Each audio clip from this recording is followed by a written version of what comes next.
Avez-vous déjà remarqué comme certaines relations semblent fuir lorsque nous les poursuivons trop désespérément? Comme si une force invisible éloignait justement ce que nous cherchons à attraper. Ce n'est pas une punition du destin, ni une question de mérite. C'est une loi naturelle, aussi précise que le mouvement des marées, aussi implacable que la gravité. Carl Jung, le célèbre psychologue, l'avait compris. Plus nous projetons notre besoin sur les autres, plus nous créons un déséquilibre qui les repousse. Ce n'est pas de leur faute ni de la vôtre. C'est simplement une question d'énergie. Quand nous sommes dans la peur de perdre, nous émettons une vibration qui, sans même un mot, dit « J'ai besoin de toi pour être heureux ». Et malheureusement, cette énergie étouffe l'attraction au lieu de la nourrir. Mais rassurez-vous, il y a une solution. Et si je vous disais qu'en changeant simplement votre façon de ressentir, vous pouviez transformer complètement vos relations? Avant d'aller plus loin, faites-moi une faveur. Si ces réflexions vous parlent, abonnez-vous à notre chaîne en cliquant sur le bouton juste en dessous. Ainsi, vous ne manquerez aucune de nos précieuses discussions. Et surtout, dites-moi, en commentaire le chiffre 1, si vous avez déjà vécu cette situation. Quand plus vous essayez, plus l'autre s'éloigne. Vos partages et vos j'aime nous aident aussi à diffuser ces conseils à ceux qui en ont besoin. Et restez bien jusqu'à la fin, car j'ai une révélation importante à partager avec vous dans les dernières minutes. Une petite clé qui pourrait tout changer. Vous est-il déjà arrivé de vouloir tellement une réponse, une attention, un signe de l'autre, que plus vous attendiez, plus le silence semblait s'installer, comme si l'univers jouait au ralenti avec vos nerfs? Ce n'est pas une illusion. C'est le paradoxe du besoin. Plus vous poursuivez, plus ce que vous désirez s'éloigne. Imaginez un papillon. Si vous courez après lui, il s'envole. Mais si vous restez calme, il peut se poser sur votre épaule. Les relations fonctionnent de la même manière. Lorsque nous sommes anxieux, notre corps envoie des signaux invisibles. Un regard trop appuyé, une voix qui tremble légèrement, des messages répétés. L'autre personne ne les analyse pas consciemment, mais elle les ressent.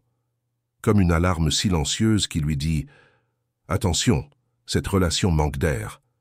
Le psychologue James Hillman disait « L'amour, ce n'est pas trouver quelqu'un avec qui vivre, mais quelqu'un sans qui on n'a pas besoin de se justifier. » Quand nous arrêtons de forcer, nous laissons la place à une connexion vraie. Pas celle qui étouffe, mais celle qui respire. Dans le prochain chapitre, nous explorerons pourquoi notre cerveau et notre corps réagissent ainsi et comment sortir de ce piège. Savez-vous que votre corps envoie des messages bien avant que vous ne prononciez un seul mot? C'est comme une radio qui émet en permanence. Lorsque vous êtes anxieux ou dans le besoin, cette radio diffuse sur une fréquence particulière, une fréquence qui, étrangement, repousse les autres sans qu'ils sachent pourquoi. Prenons un exemple concret, le cortisol. Cette hormone du stress libérée lorsque vous êtes tendu ou inquiet modifie subtilement votre posture, votre respiration et même vos expressions faciales.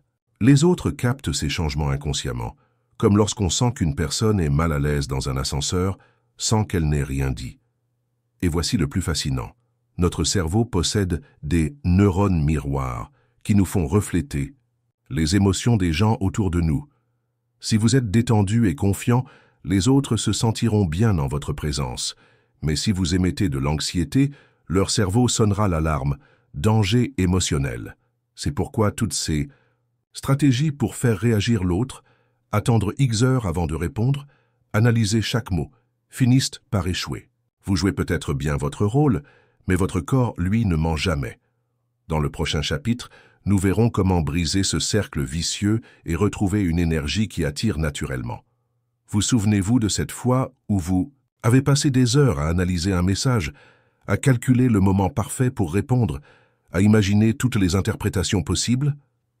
Nous l'avons tous fait, mais voici la vérité dérangeante. Plus vous essayez de contrôler, moins vous avez de contrôle réel. C'est ce que j'appelle l'illusion du détective amoureux. Vous scrutez les derniers accès WhatsApp, vous décortiquez chaque emoji, vous planifiez chaque conversation à l'avance. Vous croyez ainsi vous protéger de la déception, mais en réalité, vous construisez une prison invisible. Une prison où l'authenticité ne peut plus respirer. La psychologie nous apprend un principe fondamental. Les relations les plus solides naissent de la spontanéité, pas des calculs. Quand vous jouez un rôle, vous attirez des gens qui aiment Ce rôle, pas votre vrai vous. Et tôt ou tard, le masque tombe. La bonne nouvelle? Il existe une alternative bien plus simple. Elle commence par un seul mot. Confiance. Pas une confiance aveugle en l'autre, mais une confiance en votre capacité à rester entier, quelle que soit la réponse de l'autre. Dans le chapitre suivant, je vous révélerai 3 exercices concrets pour passer du contrôle à la confiance. Des outils que j'ai vus transformer des centaines de relations. Vous vous demandez peut-être comment sortir de ces schémas qui m'emprisonnent. La réponse est plus simple que vous ne l'imaginez. Voici 3 pratiques qui ont aidé des milliers de personnes à transformer leurs relations. 1. L'exercice du lâcher-prise minute. Dès que vous sentez l'envie de vérifier votre téléphone ou d'analyser une conversation, arrêtez-vous. Posez une main sur votre cœur, respirez profondément 3 fois et demandez-vous, est-ce que cette action vient de l'amour ou de la peur?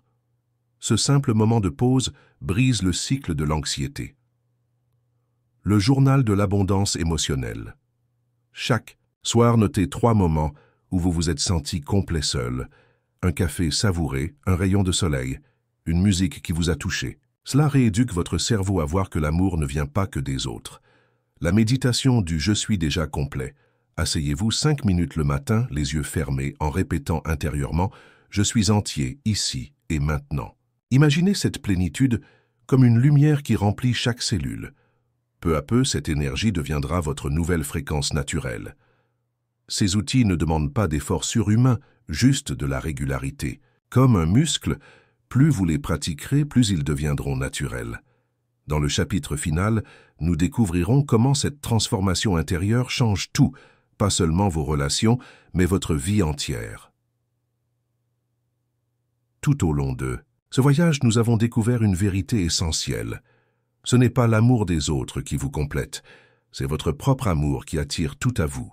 Comme un arbre enraciné qui attire naturellement les oiseaux sans les poursuivre. Cette transformation que vous avez commencée n'est pas seulement pour vos relations, elle change votre vie entière. Quand vous arrêtez de chercher désespérément, à l'extérieur ce que vous cultivez à l'intérieur, quelque chose de magique se produit. Vous devenez un aimant pour ce qui vous correspond vraiment. Vous souvenez-vous de ce que je vous ai promis au début? Voici la révélation. La personne que vous attendiez pour vous sentir aimé c'est vous-même. Tous ces exercices, ces prises de conscience ne servent pas à obtenir l'amour, mais à vous rappeler que vous l'avez toujours eu. Maintenant, c'est à vous de jouer. Commencez petit, mais commencez aujourd'hui. Chaque fois que vous pratiquerez ces exercices, vous planterez une graine de confiance qui fleurira avec le temps.